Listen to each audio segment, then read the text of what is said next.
Okay, so here is the main screen. This is your scene. You can change between scenes on this left-hand column, as well as characters, props. And you can search for each of these things. So if you go to backgrounds, well, actually, sorry, not for backgrounds right now, but you usually will be able to search for them, and you can go by category here. Here's your characters. Here's your props. You can insert text. So if I click on that, it's just going to plop text on here. Oh, grab the wrong thing. You can drag and drop it anywhere you want to. Furthermore, any objects that you drag can also be dragged behind objects like this. You can see now it's behind the door here, or the wall, I should say. And I can bring it back forward too.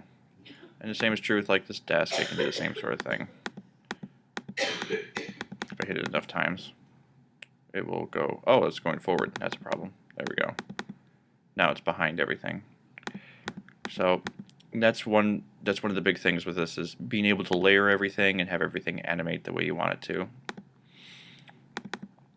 So let's type something.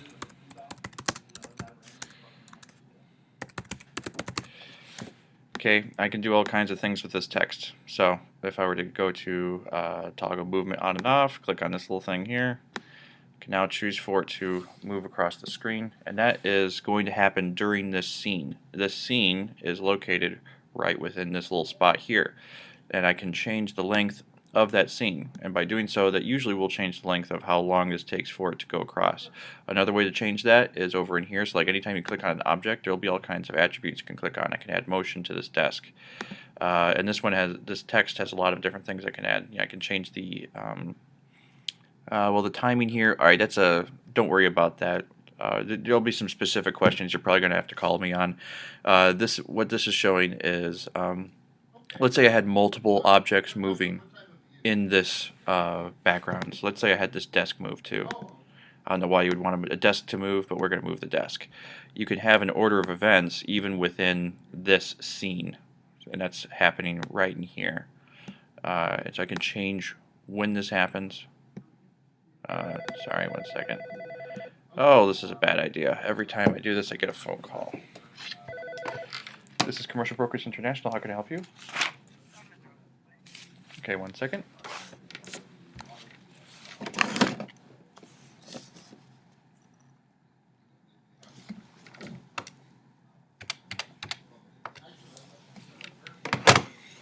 Okay, and continuing on. So here we have we've got desk moving and we got your text moving.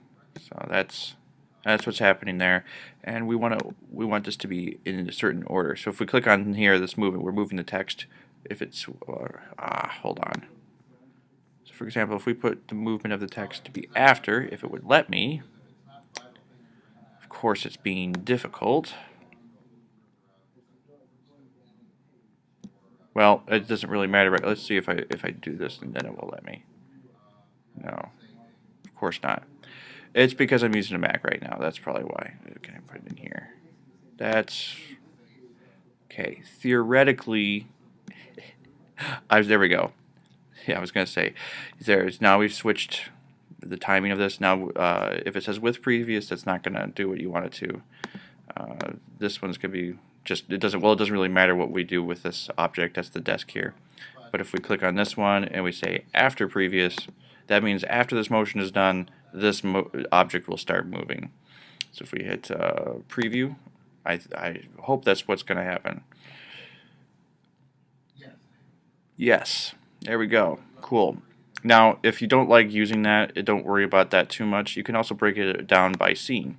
So I can click on here and I can choose to have another scene. Now this, what I did to do that was just hit this little plus sign. Now technically it's showing things as the end result of these, but I could break apart the animations if I wanted to by clicking each of these different scenes, and that's how I've been doing it most of the time. But other times you want things to move at the same time or in certain orders, and depending on the circumstance, it'll be easier to do it within the scene or just to create separate scenes each time. It's really the same difference. Inevitably, when you're all done with everything, I think that's something I will always do, is inserting the voices and the music, just because we want to have original music on there, and so I've got just because I write.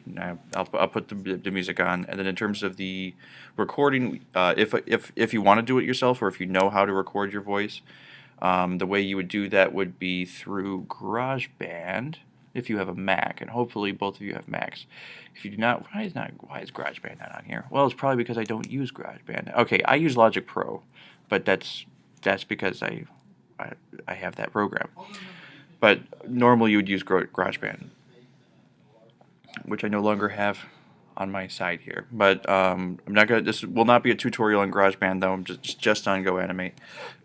So we'll move on now, just to make sure I'm not missing anything. There's a lot of series of effects that you can have that goes directly on the scene, and that's any effect that you use is continuous throughout the scene, basically. So like, okay, technically this will have a certain set time. So if we click on curtain, that what you just saw there, that's what will happen, and that is this effect right here. It probably will do it again. No, it won't. I can choose to hide it or delete it. I can put on multiple effects too. So I can have the crowd cheer, and I could have a curtain. Okay, and that's continuous throughout the scene. Now, if you want to see what that looks like now, if we were to go between, actually, let's put the effects on a different one. So we'll put the crowd cheering on both of them. But on the first scene, oh shoot, we need to delete this scene. Delete. So sorry, we're gonna take these off first. Shoot. Okay, sorry. So we're gonna put the crowd on here, but this one is gonna have the crowd and the curtain. So now what we should have is a movie of the curtain opening and objects moving across the screen. Alright, pretty close. For some reason the desk did not animate. We'll have to troubleshoot with that. But that's your basics. Now, in terms of characters, let's delete all this stuff. So this is getting a little obnoxious. Okay. Let's actually just go ahead and copy this scene here. You can delete this. Thank you.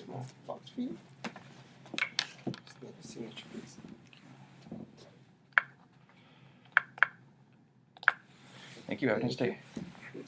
Okay. So now what I'm going to show you guys is you're messing with characters. Here's this guy standing here. Oh, no, not letting me do that. Okay. So here we go. Here's this guy standing. You can make him do all kinds of actions. And sometimes they'll put props with that action. So you got to keep that in mind. So like if I did this, they'll probably put a person with him. Yeah, so that's not as good. But the more basic ones like this, that's better. And there's all kinds of stuff that you can have them do. You'll just have to explore that to find the right ones for your situation. But you can always have him do actions, and there's also poses. That's either in here, or that might just be... No. Let me see. Emotions. Emotions are often going to be just him standing. But some of them will have him doing something, like walking. So let's actually look for walk, because I don't want to have to search for it. Just have it find it for me. Don't worry, that there are some where it's just him walking by without having anything.